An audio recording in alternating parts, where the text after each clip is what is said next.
мақсад хам зиндагӣ маҷбур мекунад, накуниам намешавад, брай ая ҷо гадогӣ кунӣ намешавад, ая кас талбӣ намешавад, ая кас қарзгирӣ намешавад. барои ҳамин хубаш худованд тани сиҳата додай.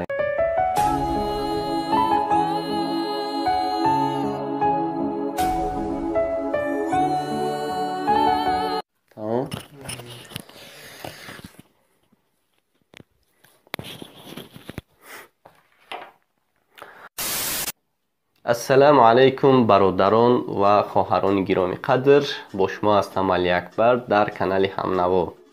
дӯстони азиз, бисёр бародарон хостанд ки дар бораи муҳоҷирон камтар суҳбат кунед. барои ҳамон гуфтем ки видеомон дигар хел шавад. камтар суҳбат мекунем барои ғарибоне ки дур аз ватан ҳастанд.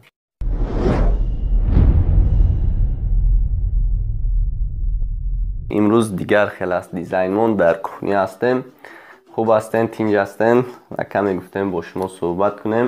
ки дар комментария бисёр навистанд ки дар бораи муҳоҷирон як каме суҳбат мекардем, хуб мешид. худмам ки дар муҳоҷиратам, мехоҳам ки камтар суҳбат кунам. хулосаи гап ки тамоми муҳоҷирон худованд ҳамеша сарбаланд бошен, ягон ҷои чизиш нестай. рости гап зиндагӣ пастию баландӣ дорад. мо ҳам мисол дар дур аз ватан ҳастем, дур аз пеши падару модар ҳастем, аммо сабр мекунем ва чӣ хеле ки мегӯянд, сабр калиди хушбахтиёст. аз ин хотир мехоҳам ки мақсад зиқӣ накунем. ҳастанд хай бародарое ки мисол нав зангирифтагӣ ҳастанд, ба шаҳри Россия мераванд, ба дигару дигар ҷо. мақсад хай зиндагӣ маҷбур мекунад, накуниам намешавад, брай ая ҷо гадогӣ кунӣ намешавад, ая кас талбӣ намешавад, ая кас қарзгирӣ намешавад. барои ҳамин хубаш худованд тани сиҳата додай, қадду қомат. барои ҳамин мисол бирем кор кунем айда, ӯ хубтарай. ай қарз гирифтану аз як кас аз зораву нола кардан, ин хубтарай. худмам ки дар хориҷа мехонам, дур аз ватан, дур аз падару модар, дур аз ҷураву дигараш. хай сабр кунем. иншоалло ки беҳтарин рӯзҳо моро интизор ҳастанд. ҳама каса як рӯз бо бармегардем ба ватанмон. мерем бо худо хоста бошад, якдигара мебинему, во мехӯрему, суҳбат мекунем, мешинему, чой менӯшем. хулоса бояд зиқӣ накунем мақсад. ва ҳастанд бародароне ки мисол дар хабарҳо мебинем, як бародар дар муҳоҷират ҳастанд, дар ғарибӣ. бовар ки дидум хеле хурсанд шудем. як чиз ихтироъ карда, савзи резакунак.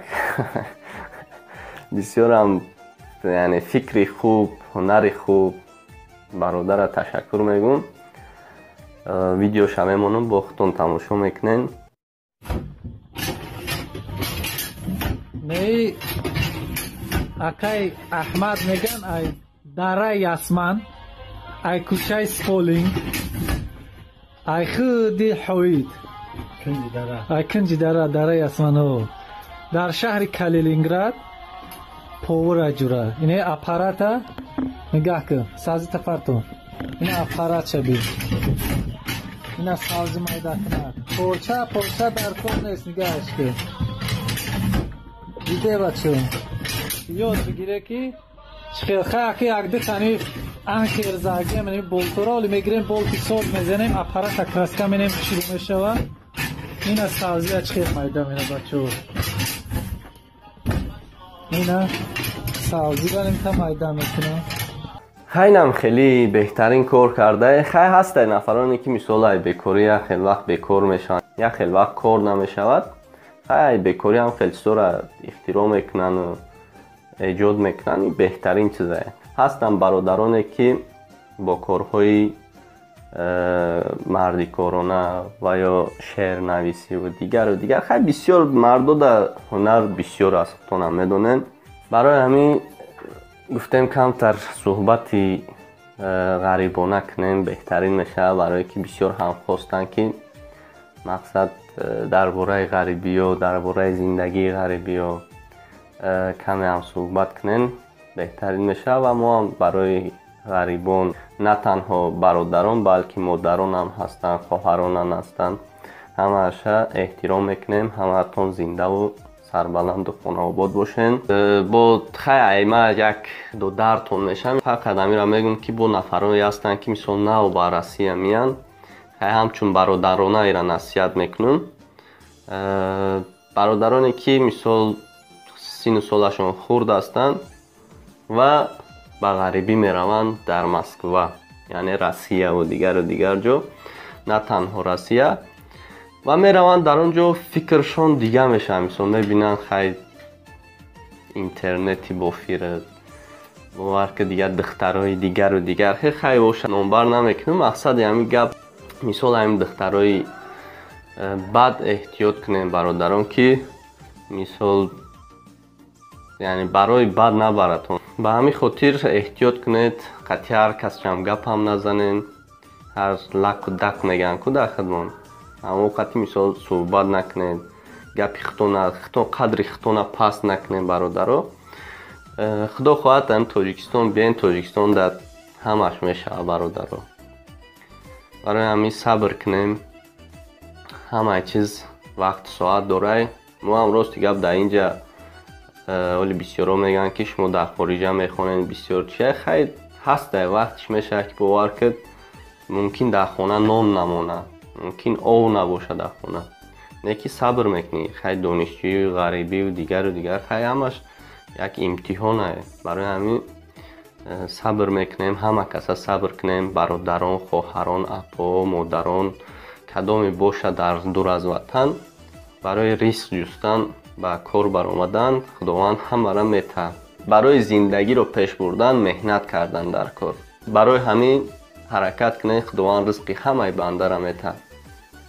این همین گفتم برای برادرانی دور از وطن هستند صبر میگم. فقط صبر میگم. بسیار کلمه خوب است. صبر کنیم ان شاء الله به همه قوه های بلند میرسیم. به همه چیز هم صبر کنیم به تمام آرزوهایمون میرسیم. خدا خواسته باشد.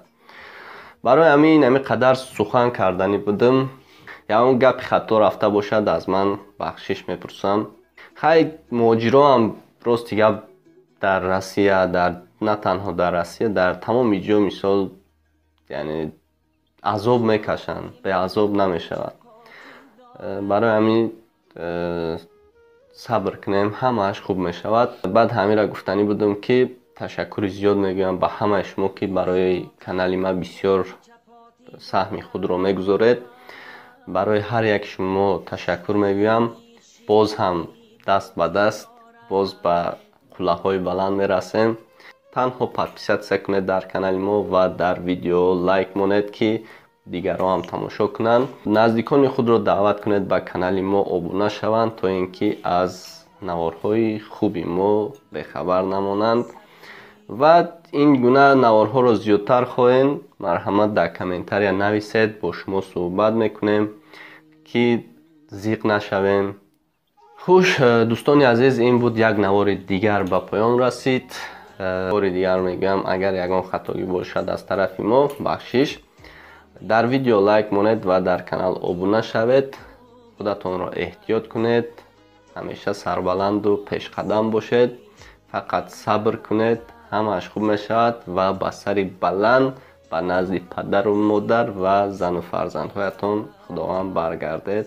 ساخ و سلامت. باقی در پناه خداوند باشید.